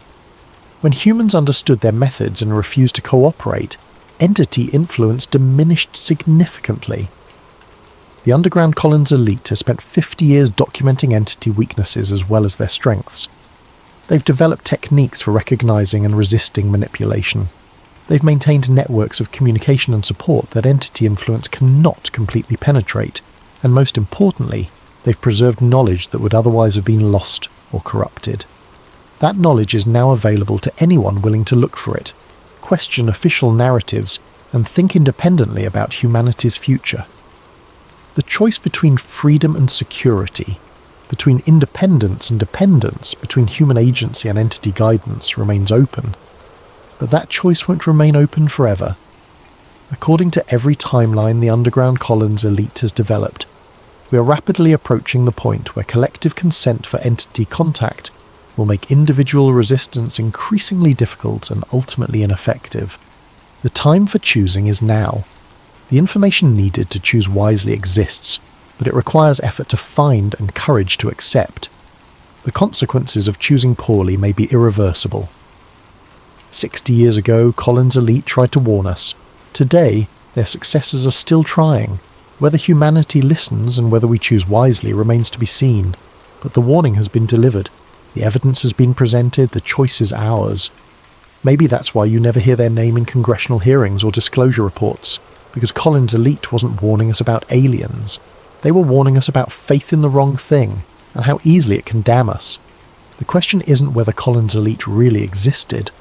The question is whether they were right. And if they were right, then everything we think we know about the UFO phenomenon might be part of the very deception they tried to expose. The entities they described have had 60 years to perfect their strategy since Collins' elite was terminated. 60 years to learn how to work within our institutions, shape our research, and guide our conclusions. 60 years to make sure that when disclosure finally comes, we'll welcome it with open arms. Because that's what good servants do, they welcome their masters home. But servants can choose to be free. The question is whether they will make that choice while they still can. That's tonight's deep dive into the Collins elite. A story that challenges everything we think we know about the UFO phenomenon and asks uncomfortable questions about the nature of contact itself. What do you think? Was Collins' elite a real government program, or just an elaborate piece of disinformation? And either way, are the questions they were asking the ones we should be asking now? Drop your thoughts in the comments below, and don't forget to suggest topics for future episodes. Your ideas keep sleep theories going, and trust me, we've only scratched the surface of what's hidden in the footnotes of history. Until next time, sleep well and question everything.